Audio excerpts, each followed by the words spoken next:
अगर मैं आपसे कहूं कि जब कभी क्रिकेट चल रहा हो, ठीक है, और आप ये बता सकते हैं, या फिर मैं आपसे ये पूछूं कि क्या आप ये बता सकते हैं कि अगर कोई बल्लेबाज सिक्स मार रहा हो तो उस सिक्स की दूरी कितनी होती है? होती है का मतलब कितनी होगी, ये पूछना चाह रहा हूं मैं आपसे। आप कैसे ये मुझे बता पाएंगे? आप देख रहे हैं कि यहां पर एक बल्लेबाज है और ये भाई साहब ने सिक्स मारा, ठीक है, और ये पूरी एक स्थिति है जो ऐसे जाकर के गिर रही है, ठीक है। आप देखते होंगे ना, मैच जब आप देखते होंगे तो इतना इमीडिएटली नीचे लिख करके आ जाता है 85 मीटर। कौन है जो ये कैलकुलेशन करता है कि भाई सिक्स यहां से यहां पहुंचा नहीं, कैलकुलेशन आगे 85 metre, 106 metre, whatever, whatever, ठीक है। तो हेलो दोस्तों, आज आज आज आज हम यही पढ़ने वाले हैं, आज हम यही सीखने वाले हैं कि क्लास 9th का चैप्टर 1 फिनिश हो चुका है। और एक और आपसे सवाल पूछना चाहता हूं मैं, सवाल नंबर दूसरा। भाई जब गेम खेलते हो ना, खेलते हो नहीं खेलते हो, पबजी, बीजीएमआई, क्या दोनों सेम ही है? मुझे आइडिया नहीं है, मैं गेम नहीं खेलता, मैं नहीं बता सकता, ठीक है। बट उसके पीछे की बात जो हो रही है मैं आपको वो बता रहा हूं। बात क्या हो रही है कि यहां पर आपका टारगेट खड़ा है ये, और यहां से आप बंदूक चला रहे हैं, ठीक है। तो क्या आपको यह बात पता है कि जब आप यहां से गोली चलाते हैं और मनुष्य जितना दूर खड़ा होता है, आपका दुश्मन जितना भी दूर खड़ा है, गोली उतनी धीरे धीरे धीरे धीरे नीचे की तरफ जाती है, राइट? तो अगर जरा सोचो, क्या इसके पीछे दिमाग होता है? ये कैसे डिसाइड हो रहा है कि आप इस गेम में यहां से गोली मारेंगे और ये गोली जाकर के इसके यहीं पर लगेगी जहां आप चाहते हैं? ये कैसे तय होता है? इसके बैकग्राउंड में कोई तो ऐसी बात होगी जो ये बता रही होगी कि भाई अगर ये इंसान यहां से गोली चलाए तो इसको वहीं पर जाकर के लगना होगा, पट से हेडशॉट। सुने हैं ना? अरे कैसे होती है ये हेडशॉट, कैसा होता है ना? दूरी।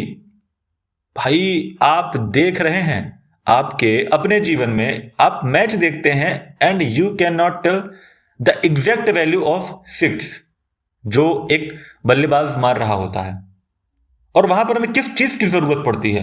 आप पबजी खेल रहे हैं, बीजीएमआई खेल रहे हैं, कोई गेम खेल रहे हैं, उसमें गोली चल रही है, बंदूक चल रही है, बट वो कैसे डिसाइड हो रहा है कि इंसान कितनी दूर है और आपने कितनी तेजी से गोली चलाई और वो जाकर के वहीं पर उसको लग गई? ये सब चीजें कैसे डिसाइड हो रही हैं? इसके बैकएंड में कौन सी ऐसी कोडिंग चल रही है भाई? तो आज आज और आज से जितने भी चैप्टर, मतलब इस चैप्टर के अंदर हम जो भी बातें पढ़ने वाले हैं वो सब इसी से रिलेटेड हैं। ये है असल जिंदगी में कि आप देख रहे हैं, बच्चे अक्सर पूछते हैं कि सर हम पढ़ क्यों रहे हैं? अच्छा, हाँ बता रहा हूं कि क्यों पढ़ रहे हो। सपोज करो अगर तुम किसी गेम कंपनी में जाकर के काम करते हो और तुम्हें इक्वेशन ही नहीं पता है, तुम्हें पता ही नहीं है कि, जानते हो चैप्टर का नाम क्या है? The chapter 2 of class 9th क्या है? दैट इज पॉलिनोमियल्स, बहुपद, हिंदी और इंग्लिश बोथ, ठीक है। क्या अब ये बात समझ में आई? पॉलिनोमियल्स का इस्तेमाल कहां हो रहा है, कैसे, ठीक है। अभी चैप्टर 2 हमने सबसे पहले सिलेबस डिस्कस किया था, और जिसमें चैप्टर 1 हम फिनिश कर चुके हैं। हम चैप्टर 2 पर आ गए हैं पॉलिनोमियल्स। और क्या मैं आपसे ये सवाल पूछ लूं कि आपको चैप्टर 1 यानी नंबर सिस्टम में सारी बात समझ में आ गई है? क्या मैं आपसे ये बात पूछ सकता हूं? बिल्कुल पूछ सकता हूं, पढ़ाया है तो भाई पूछना तो पड़ेगा ना। कौन बताएगा ये बात? ठीक है। अब आगे बहुपद, the use of polynomials, number system. अगर नंबर के बारे में पता नहीं होता तो पॉलिनोमियल्स पढ़ने में तुम्हें मजा नहीं आएगा, इसलिए पहले नंबर सिस्टम पढ़ाया गया और इसलिए अब बहुपद पढ़ाया जा रहा है। किताब में ये जो सिलेबस होता है ना, इसको ऐसे रखने के पीछे भी एक लॉजिक होता है, यूं ही नहीं इसको ऐसे लाइन बाय लाइन रख दिया गया। अरे चैप्टर 12 को पहले रख देते तो क्या नुकसान हो जाता, और चैप्टर 1 को नीचे रख देते तो क्या नुकसान हो जाता? मगर जरा सोचो कि ऐसा रख देते तो तुम्हें नंबर सिस्टम में ये बात पता ही ना चलती कि रैशनल नंबर क्या होता है।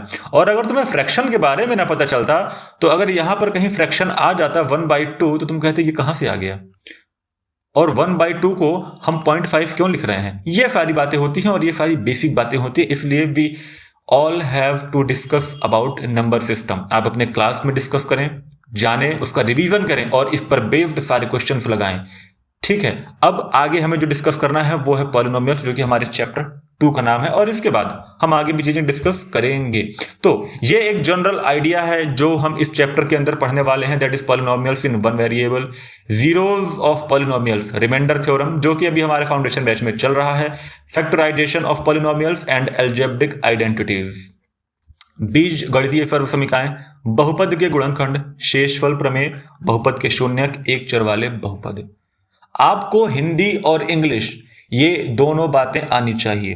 कोई भी बच्चा ये बहाना नहीं देगा जो भी पढ़ रहा है कि सर मैं तो हिंदी मीडियम से हूं तो मुझे बस हिंदी जाननी है, या सर मैं तो इंग्लिश मीडियम से हूं मुझे सिर्फ और सिर्फ इंग्लिश जाननी है।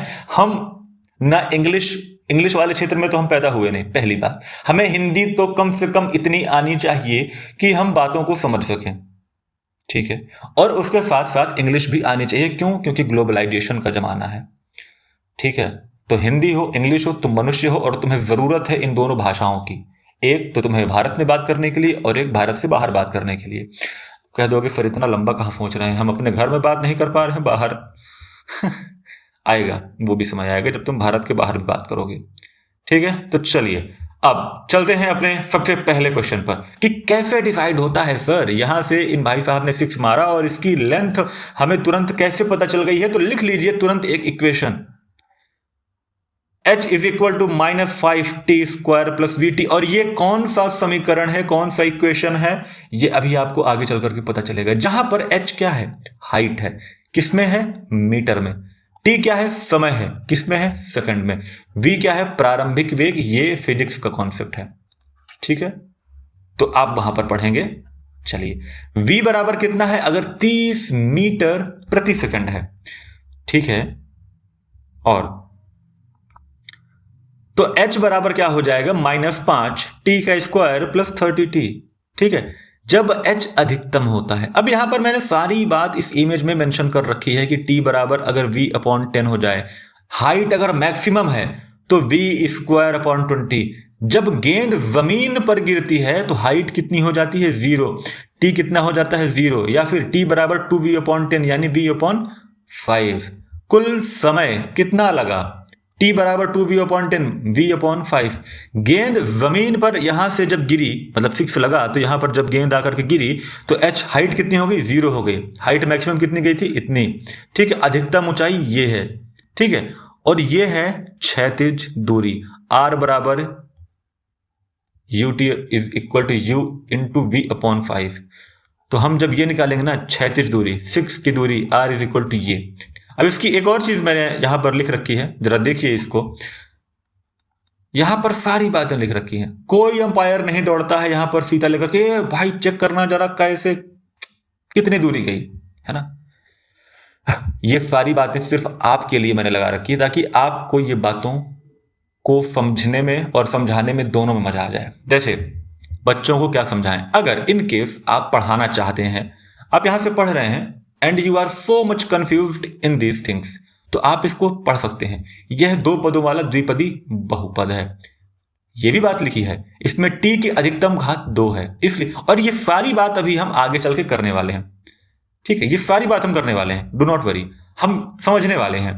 बट आपको यह बताना चाहता था कि पॉलिनोमियल्स यानी कि बहुपद हम यूं ही नहीं पढ़ रहे हैं, इसके पीछे एक कारण है। इस चैप्टर को समझने और जानने के पीछे एक कारण है, हर चीज के पीछे एक लॉजिक होता है और इसलिए आप इसको पढ़ रहे हैं, ठीक है। नहीं पता कि कौन सा बच्चा कहां जाएगा, तो कम से कम आपको बेसिक अंडरस्टैंडिंग ऑफ मैथ्स होनी चाहिए। बात क्लियर हुई? चलिए अब चलते हैं आगे और एक एक बात को समझते हैं पॉलिनोमियल्स में, और जब हम हर एक बात को समझ जाएंगे तो मुझे उम्मीद है कि आपको ये चैप्टर बहुत आसान और बहुत सही से समझ में आने लग जाएगा, ठीक है। चलिए चलते हैं, शुरू करते हैं। सबसे पहले टर्मिनोलॉजी, कुछ बेसिक बातें जान लेते हैं क्या कहते हैं, और हम हिंदी और इंग्लिश दोनों में जानेंगे। ठीक है। और अब पबजी जब भी खेलना ना तो ये बात दिमाग में रखना कि जो तुमने गोली चलाई है वो यूं ही नहीं जाकर के इसके पास लग गई है, उसके पीछे एक इक्वेशन काम कर रही है, that is y is equal to a x square plus b x. और अभी थोड़ी देर बाद जब मैं आपसे पूछूंगा कि ये कौन सा समीकरण है, कौन सा इक्वेशन है, तो आप मुझे बता पाएंगे। अभी शायद आप नहीं बता पाए। अगर आपने पढ़ रखा है तो आप बता लेंगे, नहीं पढ़ रखा है तो नहीं बता पाएंगे। यहां पर ये सारे नंबर्स मैंने लिख रखे हैं। मान लीजिए कि अगर ऐसा ऐसा हो तो x क्या है, दुश्मन की दूरी मीटर में, y क्या है, गोली कितनी नीचे गिरेगी मीटर में। ठीक है। देखो एक चीज देखो, जैसे दुश्मन जितना दूर होता है ना, जब आप यहां से गोली चलाओगे तो गोली चलाने में क्या होता है, ऐसे एकदम बिल्कुल सीधी स्ट्रेट नहीं जाती है। देखो गोली यहां से निकली है और ये धीरे धीरे धीरे धीरे, अब देखो ग्रेविटी की वजह से गोली धीरे धीरे धीरे धीरे नीचे जा रही है। ठीक है। तो इसलिए स्नाइपर्स जो होते हैं इस हिसाब से गोली चलाते हैं कि जब यहां से चलाएं तो वहां पे जाकर के वहीं पर गोली लगे जहां वो चाहते हैं। ठीक है। ऐसे नहीं हो जाता, हर चीज के पीछे लॉजिक कॉन्सेप्ट, और आप जो पढ़ रहे हैं ना उसके पीछे भी यही लॉजिक है। चलिए पहली बात हम एक चीज समझते हैं, एक शब्द का मतलब क्या होता है। पहली बात, हिंदी और इंग्लिश दोनों में लिखूंगा और आपको दोनों चीजें समझनी है। ठीक है। चलिए मैं लिख रहा हूं, आप भी अपनी नोट्स में इन बातों को लिखते जाइए। मैं पहले से लिख करके इसीलिए लेकर के नहीं आया क्योंकि पहले से लिख करके लाऊंगा ना तो फिर भाई पीपीटी पढ़ने में मजा मुझे नहीं आता, थोड़ा सा मुझे लिख करके बताने में ज्यादा मजा आता है। अचर, अचर को अंग्रेजी में कहते हैं कांस्टेंट। ठीक है। स्थिर आप कह सकते हैं, स्थिर।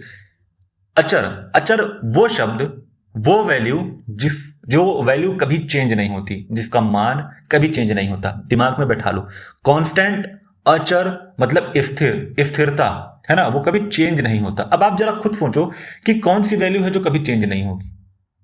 खुद सोचो, क्या अगर मैं यहां पर 3 लिख दूं तो क्या कभी भी आप 3 को 5 में कन्वर्ट कर सकते हो ऐसे? अब ये मत कहना कि सर +2 कर देंगे तो 5 हो जाएगा, नहीं, मैं ये नहीं कह रहा हूं। मैंने कहा कि इस 3 को तुम एज अ 5 लिख सकते हो क्या? बोलोगे नहीं सर। क्या 5 को कभी भी तुम 1 लिख पाओगे क्या? -4 मत कर देना। ठीक है। क्या पाई की जो वैल्यू है तुम कभी उसको चेंज कर पाओगे क्या? नहीं। ये क्या है? कांस्टेंट हैं, इनकी वैल्यू कभी चेंज नहीं होती। लिख लेना, अचर कांस्टेंट, दोनों बातें पता होनी चाहिए और दोनों का मतलब एक ही होता है, जिसका मान कभी नहीं बदलता। ठीक, पहली बात हमने समझी। अब हम दूसरी बात की तरफ चलेंगे। दूसरी बात क्या कहती है, 1 मिनट जरा रुकना तो। हाँ, दूसरी बात लिखना जरा यहां पर, चर। और इसी का अब एक भाई है जिसको हम क्या बोलते हैं, चर को इंग्लिश में क्या कहते हैं, वेरिएबल। और ये समझ लो, अगर ये बेसिक बातें किसी बच्चे की क्लियर है ना, बहुत बड़ी बड़ी चीजें वो क्लियर कर लेता है। और अगर ये बेसिक चीजें किसी को यही नहीं पता है कि चर और अचर में क्या डिफरेंस है, तो सच बताऊं उसके लिए मैथ्स बहुत कठिन हो जाती है। इसलिए मेरा फोकस है कि आपको बेसिक बातें जरूर पता होनी चाहिए, बाकी बड़ी बातें तो आप लोग खुद कर लेंगे। चलिए, हाँ, तो वेरिएबल, वेरिएबल का मतलब क्या, जिसकी वैल्यू चेंज हो सकती है, जिसका मान या फिर वैल्यू कैन चेंज। इन बातों को लिख लीजिएगा। ठीक है। आपको 2 बात समझ में आ गई पॉलिनोमियल्स में, अचर और चर। ठीक है। अब आगे तीसरी बात मैं जो कहने जा रहा हूं वो ये है, तीसरी बात है हाँ, अब कहते हैं, थोड़ा सा कलर चेंज करके लिखने में मजा आता है। एलजेब्रिक एक्सप्रेशन, यानी कि इसको हिंदी में कहते हैं बीजीय व्यंजक। राइट, बीजीय व्यंजक।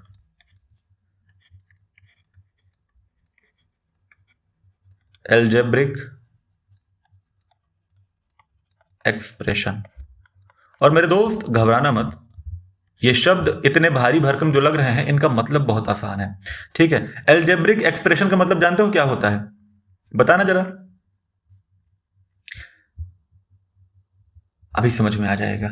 जब, ध्यान देना, जब चर, अब चर का मतलब समझ गए ना, वेरिएबल, और कांस्टेंट यानी कि अचर, दोनों का मीनिंग दिमाग में क्लियर रखना। ठीक है। जब चर और अचर, ठीक है, दोनों के बीच में क्या होता है, एक चीज होती है क्या, प्लस माइनस मल्टीप्लाई और डिवाइड। ये चारों चीजें अप्लाई होती हैं, ठीक है, किसके साथ, कांस्टेंट एंड वेरिएबल्स के साथ।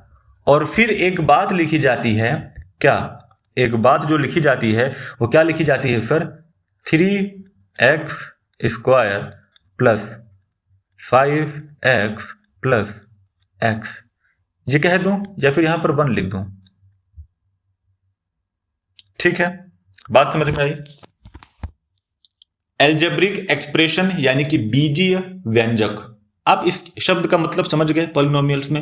अब अगर कभी कोई दिक्कत या कभी कोई बात होगी तो आप बता पाएंगे, है ना। चलिए अगली बात क्या कह रहा है, और इसको हम ऐसे लिखते हैं, अभी हम इनके बारे में भी सीखेंगे, ठीक है। जो थोड़ा आगे आ जा भाई, ठीक है। अब इनके बारे में, अब एक और चीज लिखना, कलर चेंज कर लिया जाए, हाँ, पॉलिनोमियल्स इन वन वेरिएबल। अब तुम्हें अंग्रेजी में दिक्कत नहीं होनी चाहिए, पॉलिनोमियल्स। अब देखो यहीं पर मैं तुम्हें एक और चीज क्लियर कर देता हूं, बहुपद, यहां पर आते हैं। बहुपद का मतलब क्या होता है, बहुत सारे पद, पद को अंग्रेजी में कहते हैं टर्म्स, ठीक है। जिस इक्वेशन में बहुत सारे टर्म्स होते हैं, बहुत सारे पद होते हैं, उनको हम कहते हैं बहुपद, उनको हम कहते हैं पॉलिनोमियल्स। और यही, ये जो इक्वेशन मैंने यहां पर लिखी है, यहां पर x का मतलब है कि इसकी कोई वैल्यू निर्धारित नहीं है, इसकी वैल्यू कैन चेंज, 1 2 3 4 5 6 7 8 15 20 50 500 1000 2000 इनफाइनाइट, कुछ भी हो सकती है, नहीं पता मुझे। तो बहुत सारे पद, पहली बात, यहां से यहां तक बहुत सारे टर्म्स हैं, दोनों बातें हैं, ठीक है। चलिए अब पॉलिनोमियल्स इन वन वेरिएबल, क्या मतलब है इसका, पॉलिनोमियल्स इन वन वेरिएबल यानी कि एक चर वाले बहुपद, ठीक है, एक चर वाले बहुपद। अब आपको पता है कि चर क्या होता है और अचर क्या होता है। चर का मतलब क्या, वेरिएबल, और वेरिएबल का मतलब क्या, एक्स वाई जेड। बात क्लियर हुई। अब वेरिएबल में एक्स वाई जेड का मतलब क्या, कि जिसकी वैल्यू कंटिन्यूसली चेंज हो सकती है, जिसका कोई वैल्यू फिक्स नहीं है, उसको हम कहते हैं एक्स वाई जेड। धोखेबाज आदमी है ना, ये कुछ भी वैल्यू रख लेता है भाई, एक्स की वैल्यू का कोई, तभी तो हम हर जगह एक्स की वैल्यू निकालते हैं, और एक्स आज तक क्लियर नहीं है कि एक्स की वैल्यू क्या होगी। वो सवाल पर डिपेंड करता है कि एक्स की वैल्यू क्या होगी। तो ये भाई साहब बिल्कुल गिरगिट की तरह है, जैसा सवाल वैसी एक्स वाई जेड की वैल्यू, ठीक है, कोई नई बात नहीं है। चलिए यहां तक बात समझ में आई। तो अच्छा, एक चर वाले बहुपद का मतलब मैं बता देता हूं, क्या होता है सर एक चर वाले बहुपद का मतलब,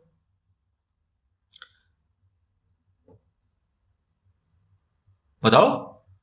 अरे नहीं बोलोगे, अच्छा, तुम्हारी तो आवाज ही नहीं आएगी सर मेरे तक, मुझे लगा तुम लोग बोल रहे हो, मुझे सुनाई ही नहीं पड़ रहा था। ओके ओके, मैं ही बोल देता हूं। मैंने लिखा, एक इक्वेशन लिखी मैंने, 5x square minus 7x plus 3, मैंने ये इक्वेशन लिखी। मैं एक और बात लिखता हूं, जरा देखना ध्यान से, मैंने एक और बात लिखी, वो क्या है,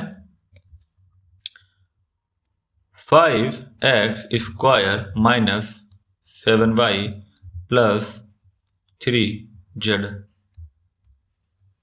मैंने ये लिख दिया। अब जरा बताना कि इन दोनों में फर्क क्या है।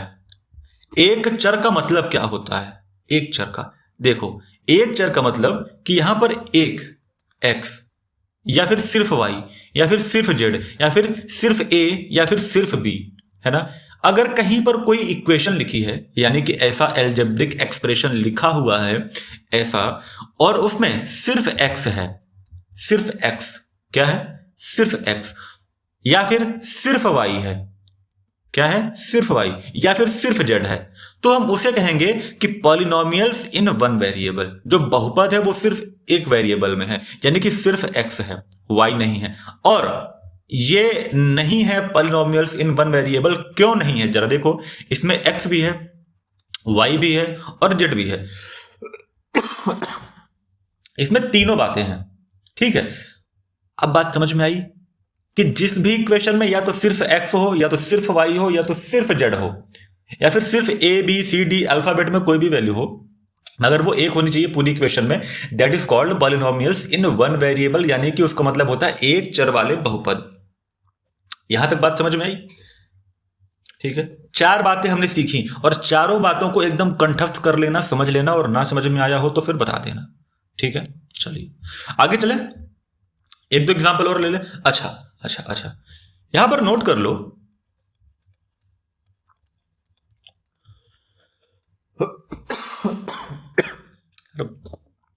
पता नहीं खांसी क्यों आ रही भाई। एक्स, देखो जो वेरिएबल होता है, वेरिएबल क्या होता है, एक्स वाई जेड, इनकी जो पावर होती है ना, पावर,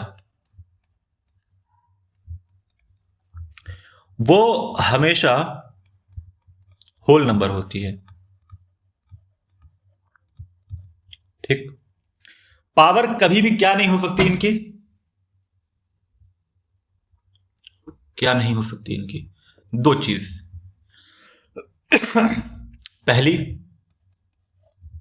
पहली एक्स या वाई या जेड कोई भी, मैं सिर्फ चर की बात कर रहा हूं। एक मिनट यार रुकना, तो पानी पी लेता हूं भाई।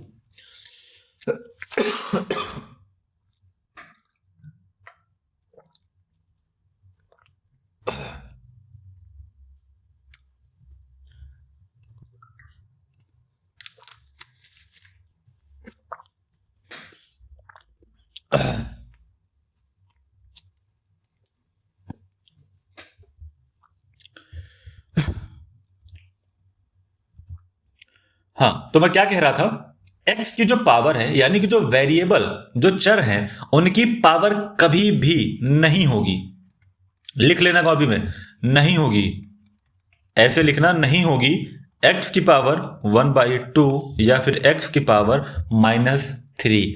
मतलब कि फ्रैक्शन में कभी नहीं होगी, फ्रैक्शन इसको हिंदी में कहते हैं भिन्न, ठीक है, या फिर निगेटिव में कभी भी नहीं होगी, हमेशा होगी क्या, पॉजिटिव में, ठीक है, जिसे हम कहते हैं ऋणोत्तर पूर्णांक। और ये बात मैंने आपको बताई भी थी, क्या होगा, non negative integer. X y z की सिर्फ दो पावर, मतलब दो चीजें पावर में हो सकती हैं, या तो नॉन निगेटिव इंटीजर या फिर whole number. Non negative integer का मतलब कि +1 +2 +3, ये सब होल नंबर, यानी कि 0 1 2 3 4 5 6 कुछ भी, ठीक है। बट निगेटिव में नहीं होगा, फ्रैक्शन में नहीं होगा, इतनी बात ध्यान रखना। अभी जब हम आगे सवाल करेंगे तो ये बातें आपसे पूछूंगा, और इन्हीं फैक्ट के बेसिस पर, इन्हीं बातों के बेसिस पर आप उन सवालों को यूं हल कर देंगे, ठीक है, एकदम देखते ही हल कर देंगे, ठीक। इसलिए थ्योरी को ध्यान से सुनना भाई। अच्छा, अगली बात क्या कह रहा है भाई, जरा बताना। हाँ, अगली बात है standard form of a polynomial, क्या है,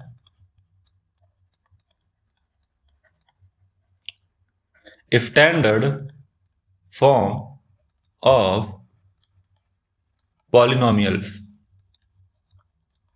ठीक है। बहुपद का मानक रूप क्या होता है, बहुपद का मानक रूप, ठीक है। अब मानक रूप का मतलब क्या होता है, ठीक है, इस बात को समझना।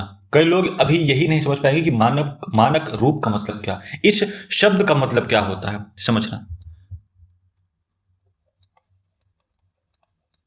सुव्यवस्थित ढंग से, ठीक है, सुव्यवस्थित और सुसंगठित, है ना, लाइन बाय लाइन। मैं आपके सामने दो बातें लिखूंगा और मुझे बताना कि दोनों में से आपको क्या ज्यादा अच्छा लग रहा है। मैंने लिखा, क्या लिखा मैंने, 3x² प्लस 2x प्लस 5। मैंने एक ये लिखा और एक तरफ मैं लिखता हूं एक और बात, जहां पर लिख दूं 5 प्लस 3x की power 4 plus 2 plus x plus y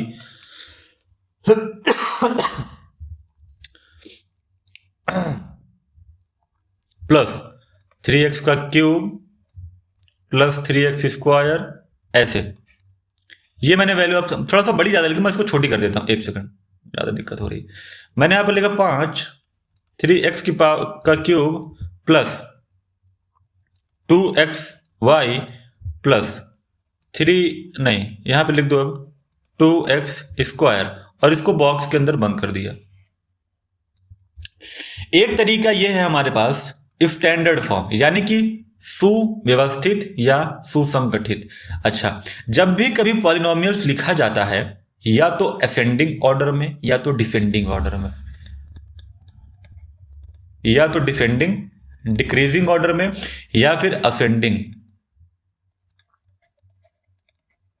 increasing order में, पर ज्यादातर क्वेश्चंस लगभग क्वेश्चंस डिसेंडिंग ऑर्डर में होते हैं, असेंडिंग ऑर्डर में नहीं होते। ज्यादातर सवाल किसमें होते हैं, डिसेंडिंग ऑर्डर में।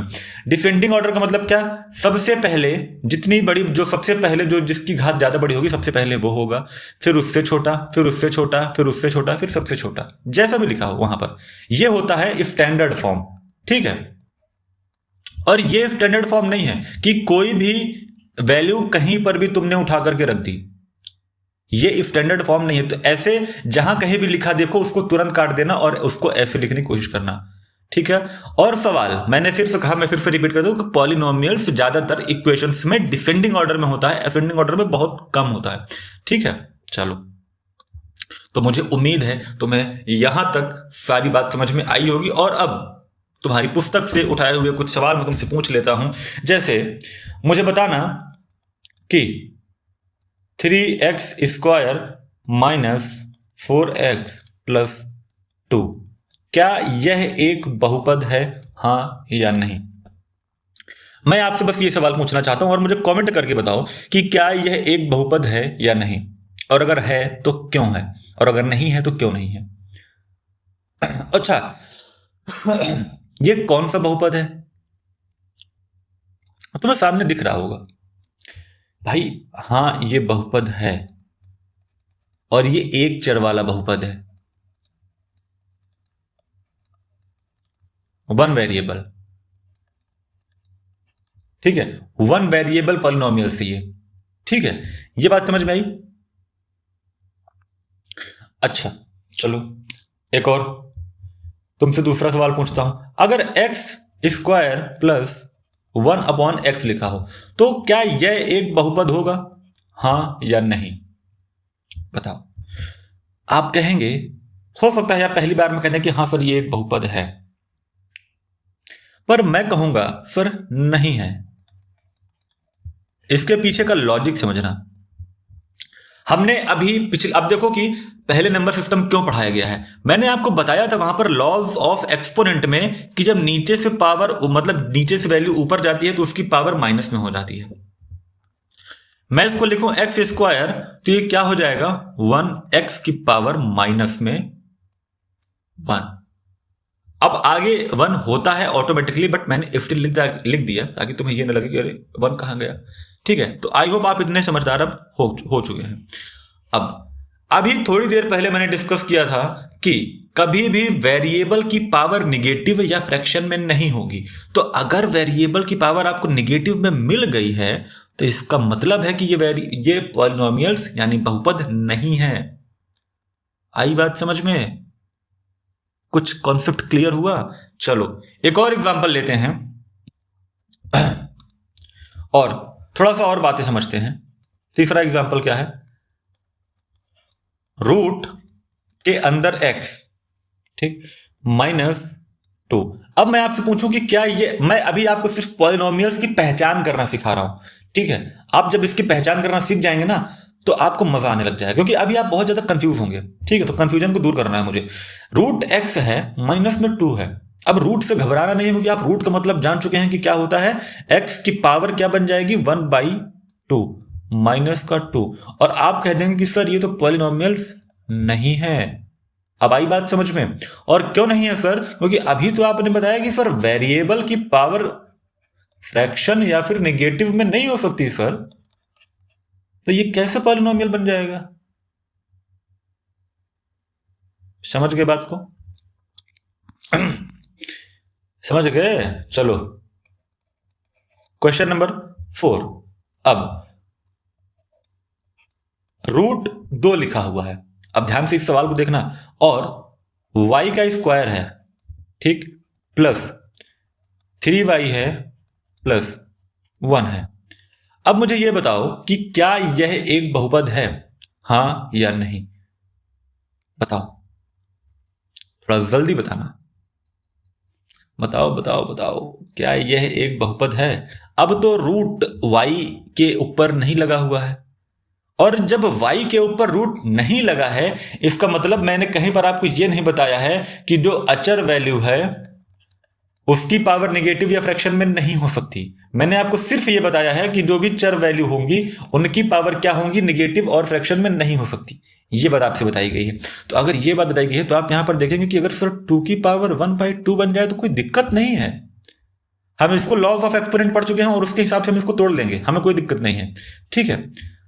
y के ऊपर तो रूट है नहीं सर, तो y की पावर तो एक होल नंबर है, कोई दिक्कत नहीं। यहां पर भी होल नंबर है, तो इसका मतलब सर हाँ ये क्या है, एक बहुपद है।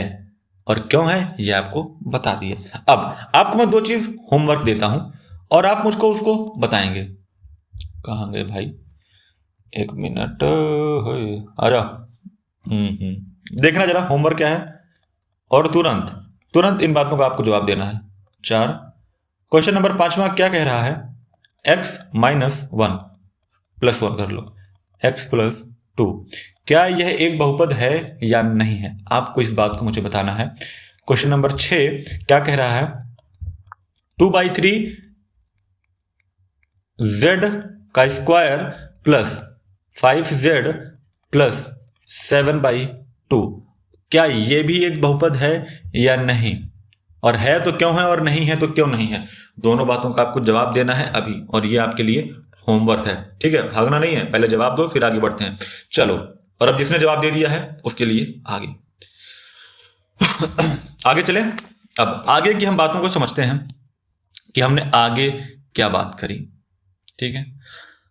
अब अगर मैं आपसे कहूं कि सर एक चीज बताइए, क्या बताएं, पूछता हूं, थोड़ा रुक जाओ भाई, लिखते लिखते एकदम हाथ दर्द करने लगता है। अच्छा चलिए, बाद में पूछें कि पूछ लें, छोड़ो। अगला पॉइंट क्या कहता है, term and coefficient of polynomials. आपको एक सोचने की चीज देता हूं। आपको एक इक्वेशन बनाना है अपने घर को इस्तेमाल करके।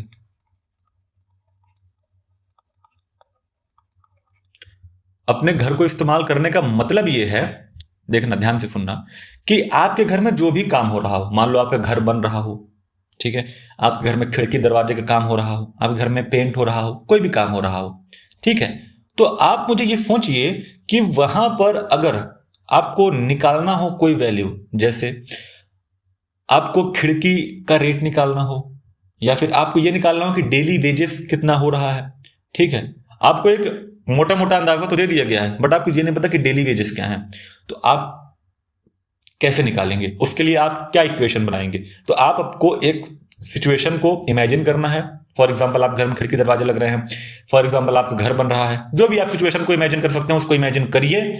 इमेजिन करने के बाद इसका भी जवाब आपको आप लोग कम्युनिटी का इस्तेमाल करते हैं? यूट्यूब की कम्युनिटी है, मतलब मेरे चैनल पर जो है, आप वहां पर इसको पोस्ट कर सकते हैं और भी बच्चे जाकर के देखेंगे, ठीक है। But do not violate guidelines, ठीक है। चलिए अगली बात क्या है, क्या कहने वाला था मैं, टर्म एंड कोएफिशिएंट, ठीक है। तो चलो अगली हेडिंग लिखो sorry, term and coefficient of, अब मैं पी लिख दूं, पॉलिनोमियल्स समझ लोगे, ठीक है। हिंदी में इसको क्या लिखेंगे, बहुपद के पद एवं गुणांक, ठीक है। हिंदी और इंग्लिश आपको दोनों बातें पता होनी चाहिए। टर्म का मतलब होता है पद, कोएफिशिएंट का मतलब होता है गुणांक। अब बार बार बोलिए कि पद और कोएफिशिएंट का मतलब क्या होता है। तो जब कभी भी अगर आप किसी को ट्यूशन पढ़ाने भी जाएं, किसी को आप खुद भी पढ़ रहे हैं, तो आपको ये बात पता होनी चाहिए कि सर गुणांक का मतलब ये होता है, पद का मतलब ये होता है। और अगर कोई इंग्लिश मीडियम का बच्चा हो तो आप बता पाए कि भाई कोएफिशिएंट का मतलब गुणांक होता है और टर्म का मतलब पद होता है ना। और you can elaborate everything in English, बहुत जरूरी है भाई, सीखो। और सीखो के साथ एक इंफॉर्मेशन देता हूं कि भाई बहुत जल्द मैं इंग्लिश की क्लास लेकर के आऊंगा। मैंने एक सवाल पूछा था यूट्यूब पर और बच्चों ने इंग्लिश के लिए बहुत कहा था कि इंग्लिश की क्लास सर शुरू कर सकते हैं। तो मैं सोचूंगा, थोड़ा सा मुझे टाइम दीजिएगा कि अभी 2 क्लासेस होती हैं मेरे लिए, तो अब मैं अकेला ही टीचर हूँ भाई अभी। तो थोड़ा सा दिक्कत होता है, चलो मैनेज करते हैं इसको भी। चलो अब हमारी पहली हेडिंग है, थोड़ा सा कलर चेंज करते हैं और बताते हैं। अरे आजा भाई, चलो हेडिंग लिखना टर्म। टर्म का मतलब क्या होता है मुझे बताओ।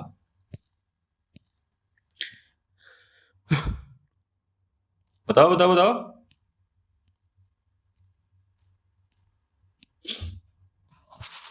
एक परिभाषा लिख दूं, अरे इक्वेशन लिख दूं तो फिर उससे हो जाएगा। इक्वेशन क्या है, 3x² प्लस 6x-3। आपको ये एल्जेब्रिक एक्सप्रेशन दे दिया गया और इसमें मैं पूछ रहा हूं कि टर्म क्या है।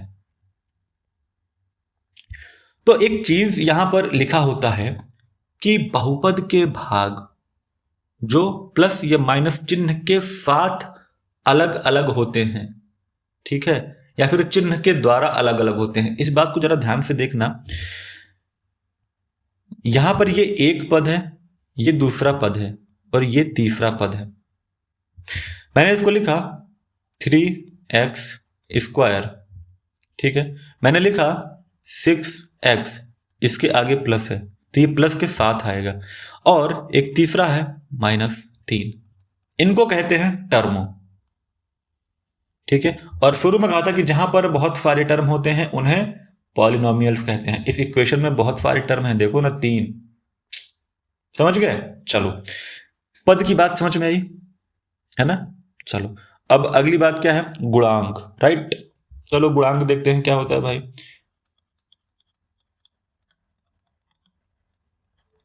इसको इंग्लिश में क्या कहते हैं, सॉरी नहीं होता है, कोएफिशिएंट, ठीक है। अब गुणांक का मतलब क्या है जरा बताना। तो फिर से मैं वही इक्वेशन लिखता हूं, 3x² माइनस 4x प्लस 5। अब इसमें गुणांक, इसका मतलब क्या होता है। तो एक बात लिखना या फिर समझना कि जो अचर वैल्यू है, यानी कि जो जो वेरिएबल है उसके साथ जो कांस्टेंट आता है उसे ही हम कहते हैं गुणांक। जो वेरिएबल है, वेरिएबल का मतलब दिमाग सोचो क्या होता है, चर, मतलब नहीं, वेरिएबल का मतलब है चर, यानी कि x y z, और c यानी कांस्टेंट माने अचर, माने 3 4 पाई, जो उसको बदल नहीं सकते, ठीक है। ऐसे बार बार सोचते रहोगे ना तो माइंड में एकदम तुरंत वो चीज क्लिक करेगी। तो अब यहां पर क्या है, पहली बात लिखी हुई है प्लस का 3x²। यहां पर गुणांक x² का क्या है, वेरिएबल क्या है इसमें, पहले ये बताओ मुझे। वेरिएबल है x और 3 क्या है, अचर, कांस्टेंट, ठीक है। तो x का 3 क्या हो गया, गुणांक, कोएफिशिएंट, ठीक है। अब यहां पर दूसरी बात क्या है, -4x, ठीक है। तो अब -4 में x का गुणांक, यानी कि x का गुणांक क्या है, तो कभी भी जवाब 4 नहीं आना चाहिए, माइनस के साथ 4 आएगा। चिन्ह को हमेशा याद रखना। अब ये किताब में तुम्हें लिखा नहीं मिलेगा कि साहब चिन्ह को याद रखना, नहीं तो दिक्कत हो जाएगी, ये किताब में थोड़ा लिखा रहता है। किताब में एक जनरल भाषा में बातें लिख देती हैं। अब तीसरी बात क्या है, तीसरी बात क्या है, तीसरी बात क्या है भाई, 5। तो x की पावर 0 का मतलब समझ गए ना। फिर अब आगे, तो ये होता है गुणांक, ठीक, गुणांक तक बात समझ में आई। अब एक और बात समझो आगे, एक और बात क्या है, डिग्री ऑफ पॉलिनोमियल्स, ठीक है। अब डिग्री के मतलब वो बीए बीएससी वाली डिग्री नहीं कहना, ठीक है, ना ही डिग्री के मतलब बुखार वाला टेम्परेचर की बात कर रहा हूं, ठीक है। डिग्री का मतलब क्या होता है, डिग्री ऑफ ए पॉलिनोमियल, ठीक है। चलो किसी बहुपद में, नहीं लिख लेते हैं फिर बताते हैं। एक इक्वेशन लिखो, 2/3 और आगे 2/3, अरे मेरा चेहरा मैं थोड़ा ऊपर हो गया था, सीधा बैठ गया था, ओके ओके ओके। 2/3 x का क्यूब प्लस x की पावर 4 माइनस x की पावर 7 प्लस 3। मैंने ये एक इक्वेशन लिखी। और डिग्री ऑफ अ पॉलिनोमियल ये होता है कि जब किसी भी इक्वेशन में जो सबसे बड़ी पावर होती है, क्या होती है, सबसे बड़ी पावर, या फिर उसको घात कह देते हैं, घात, इसी को बहुपद की घात कहते हैं। इसको क्या कहते हैं हिंदी में, बहुपद की घात। तो ये जो सबसे बड़ी पावर या घात होती है उसी को हम क्या कहते हैं, डिग्री ऑफ ए पॉलिनोमियल। तो इसमें क्या होगा, डिग्री ऑफ पॉलिनोमियल 7, ठीक है। इस इक्वेशन में समझ में आई ये बात, ठीक है। अब आगे की चलो बात करते हैं। एक और बात है, कांस्टेंट पॉलिनोमियल, इसको क्या कहते हैं हिंदी में, जरा देखना, अचर बहुपद, अचर बहुपद, ठीक है। अब कोई भी अकेली वास्तविक संख्या, कोई भी सिंगल, लड़का लड़की नहीं, रियल नंबर, सिंगल है भाई, सिंगल रियल नंबर, कोई भी सिंगल रियल नंबर, ठीक है। जैसे 7 -8 -2/2 2/3, ये सब क्या कहलाते हैं, अचर बहुपद, कांस्टेंट पॉलिनोमियल। याद करो, फिर से मेरे साथ बोलो कि कोई भी सिंगल रियल नंबर, कोई भी अकेली वास्तविक संख्या, उदाहरण के तौर पर 7 8 6 5 2 -10 -20 50 100 -1/2 -50/100, ये सब क्या होते हैं, कांस्टेंट पॉलिनोमियल, ठीक है। इसी के बाद एक और बात आती है कि शून्य बहुपद। दूसरी बात क्या होती है, शून्य बहुपद। शून्य बहुपद क्या होता है, अरे देख रहे हो, शून्य बहुपद क्या होता है जरा बताना। और अब भाई एकदम मजेदार बात आने वाली है कि केवल संख्या शून्य माने 0 को क्या कह देते हैं, शून्य बहुपद कह देते हैं। यानी कि इसको अंग्रेजी में कहेंगे जीरो पॉलिनोमियल, ठीक है। देखो लाइट चली गई है, डो नॉट वरी, अपन पढ़ा रहा है और बढ़िया एकदम, कोई दिक्कत नहीं है। चलो अब हम अगर आगे की बात करें तो यहां तक मुझे उम्मीद है कि आपको सारी बात समझ में आ गई होगी। अब मोस्ट इंपॉर्टेंट बात, और इसके बाद हमारी क्लास यहीं से फिर एंड ऑफ द मोमेंट पे चली जाएगी। चलो हेडिंग क्या है, क्लासिफिकेशन। तो कहेंगे सर किसका क्लासिफिकेशन करने जा रहे हैं, अरे क्लासिफिकेशन ऑफ पॉलिनोमियल्स, और क्या ही पढ़ रहे हैं, ठीक है। हिंदी में क्या कहेंगे सर इसको, बहुपदों का वर्गीकरण। और जब ये आपको बेसिक बातें पता होंगी ना, तो आप ये चीज पता कर पाएंगे भाई, अगर किसी ने 6 मारा तो फिर उसकी लेंथ कितनी थी, लंबाई, दूरी कितनी थी, डिस्टेंस कितनी थी, वगैरह वगैरह। ठीक है, चलो इसको 2 पार्ट में बांटते हैं। कितने पार्ट में? 2 पार्ट में। पहली बात और दूसरी बात। तो पहले देखते हैं पहली बात क्या कह रहा है। पहली बात कहता है क्या? Based on number of terms, यानी कि बहुपद को हम 2 तरीके से बांट सकते हैं। ठीक है, बहुपदों का 2 तरीके से वर्गीकरण कर सकते हैं, देख सकते हैं उनको 2 तरीके, 2 कैटेगरी में डाल सकते हैं। पहला, based on number of terms, term के नंबर के हिसाब से। ठीक है, कि कितने टर्म हैं, जितने टर्म होंगे उतनी उसकी बात कह दी जाएगी। अब इसको अंग्रेजी में क्या कहेंगे? पदों की संख्या के अनुसार, यही कहेंगे ऑब्वियसली। ठीक है, तो चलो यहां पर लिखते हैं और देखते हैं। पहली बात कहते हैं एक पदी, इसको अंग्रेजी में क्या कहेंगे? मोनोमियल। ठीक है, अब इसमें सिर्फ और सिर्फ एक पद होते हैं। उदाहरण कहेंगे सर क्या कह सकते हैं इसको? जैसे 3x, ये एक पद है। या फिर अब हम टर्म समझ चुके हैं ना कि टर्म क्या होता है, तो अब परेशान मत होना, है ना। 4x या फिर 7, है ना। अब यहां पर एक नोट बात कर लो कि जो कांस्टेंट पॉलिनोमियल्स होते हैं CP, या जीरो पॉलिनोमियल्स होते हैं ZP, वो भी क्या होते हैं? एक पदी होते हैं। बात समझ में आई? दूसरी बात, ये हम पहला वर्गीकरण देख रहे हैं कि इसमें क्या क्या बात हो सकती है। द्विपदी। ठीक है, इसको हम क्या कह सकते हैं सर? बायनोमियल। और बायनोमियल को क्या कहेंगे? जिसमें 2 पद हो। 2 पद होने का मतलब क्या? अगर कहीं पर लिखा है -5x - 4, ये सिर्फ 2 पद आपको दिख रहे हो। ठीक है, या फिर लिखा हो x² - 5, या फिर लिखा हो x² - 10, ये सब क्या है सर? इनमें 2 पद हैं, एक पद और दूसरा पद। ठीक है, इसको अंग्रेजी में क्या कहते हैं? बायनोमियल। चलिए, तीसरी बात क्या कह रहा है? तीसरी बात कहता है त्रिपदी, और इसको अंग्रेजी में कहते हैं ट्राइनोमियल।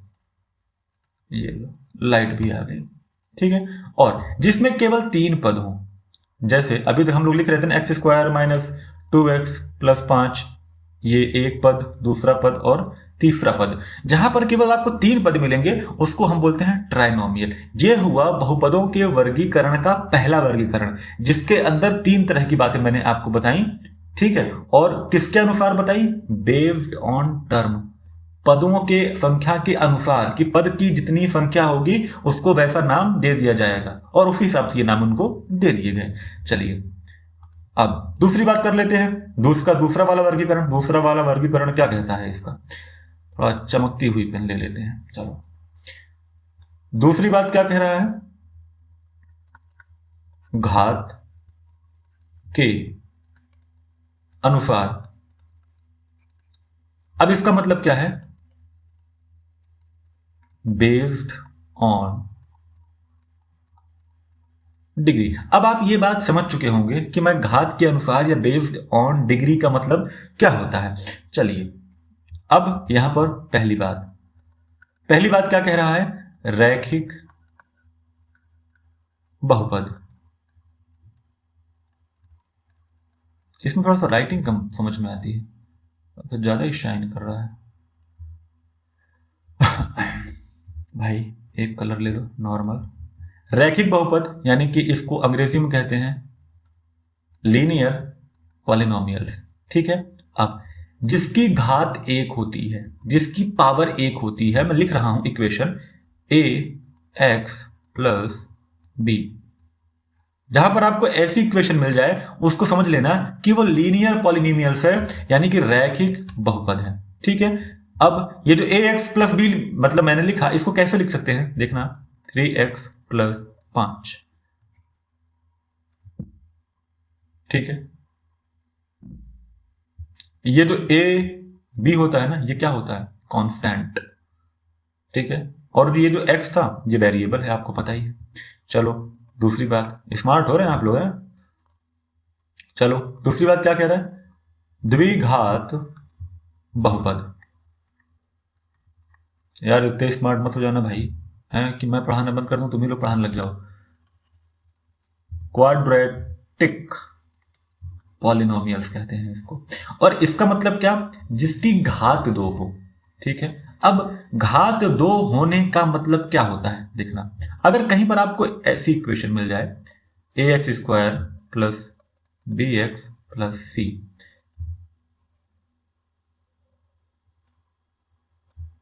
ठीक है। अब इसका उदाहरण जरा देखना, मैं लिख दूं अगर 2x square minus 5x plus 9, तो ये आपको क्या मिल जाएगा, यहां पर पावर कितनी है सर, 2 पावर है, 2 घातें हैं यहां पर, ठीक है। अब जगह ही नहीं है, आगे तीसरी बात जरा देखना, त्रिघात बहुपद, यानी कि इसको इंग्लिश में क्या कहेंगे, क्यूबिक पॉलिनोमियल्स, और इसमें जिसकी घात 3 हो, ठीक है। जिसकी घात 3 हो का मतलब क्या, a x cube plus b x square plus c x plus D.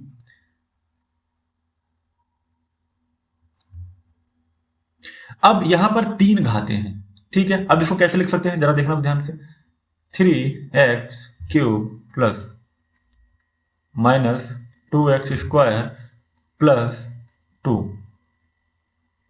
ठीक है, या फिर कुछ नहीं, ठीक है। ये क्या हो गया, त्रिघात। और अब चौथी बात क्या करें, चतुर्घात, है ना, चतुर्घात बहुपद, बस इतना ही लिखा रहने दो, इसको कहते हैं बाई क्वाड्रेटिक पॉलिनोमियल्स, ठीक है। जिसकी क्या होती है, घात 4 होती है, और इसको कैसे लिखते हैं जरा देखना ध्यान से, ए एक्स की पावर 4 प्लस बी एक्स की power 3 plus c x square plus d x plus ई,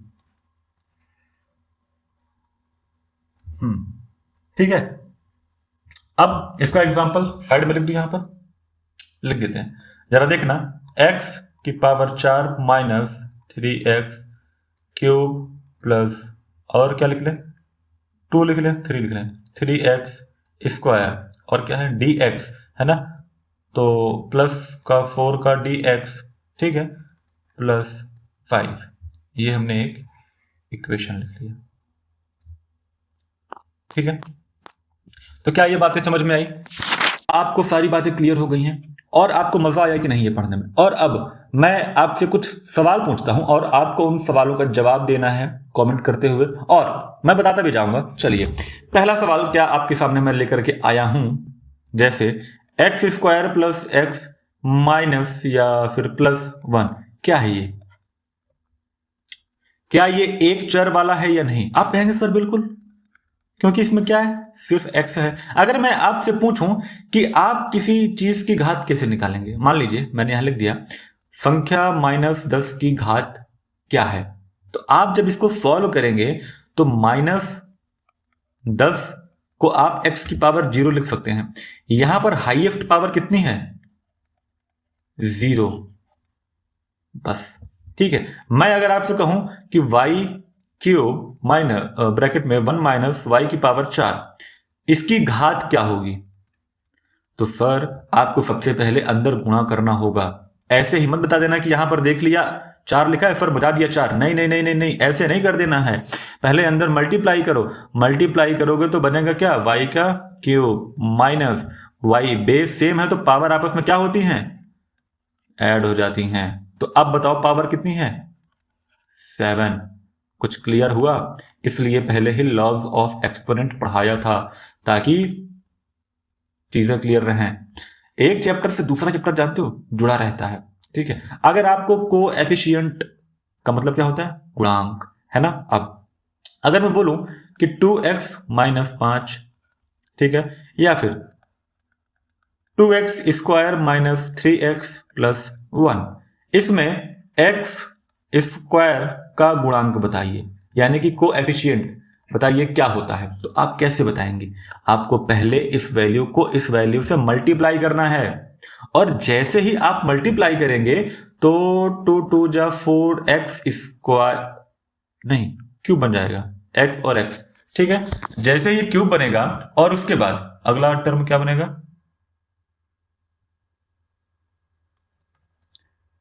16x स्क्वायर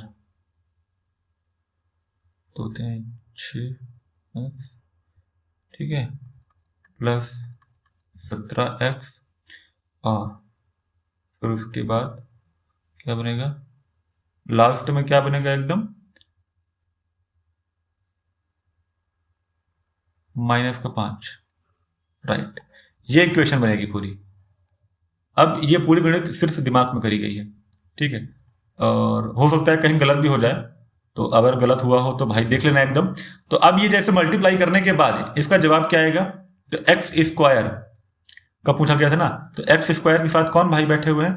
-16। और आपसे ऐसे ही सवाल जवाब आपकी एक्सरसाइजेस आपसे प्रश्नावली में करी गई होंगी, उनका जवाब मुझे उम्मीद है आप बहुत आराम से दे लेंगे। अब कोई बहुत बड़ी बात नहीं है आपके लिए ये बताना कि किस चीज की वैल्यू क्या होगी, ठीक है। वैल्यू नहीं है, मतलब जो भी सवाल पूछेगा अब आप उसको बहुत आसानी से बता पाएंगे। तो आज की क्लास यहीं पर खत्म करते हैं, मिलते हैं अपनी अगली नेक्स्ट वीडियो में, नेक्स्ट क्लास में, ठीक है। और ये पूरा चैप्टर जितना अभी तक पढ़ाया उतना रिवाइज करके आना, चीज़ों को दिमाग में एक दो बार पढ़ लेना, ताकि जब अगली बात करूं तो समझ पाओ। और जितने भी क्वेश्चंस हैं उनको लगाना, अप्लाई करना, देखना कि जो आज पढ़ाई गई बात है क्या वो वहां पर अप्लाई हो रही है कि नहीं, क्या इन बातों को समझने के बाद आप अपने सवालों को सॉल्व कर पा रहे हैं या फिर नहीं, या फिर कोई दिक्कत परेशानी आपको हो रही है। तो फिर जो भी दिक्कत हो उसको कमेंट बॉक्स में करिएगा, बताइएगा। मिलते हैं कल। जय हिंद।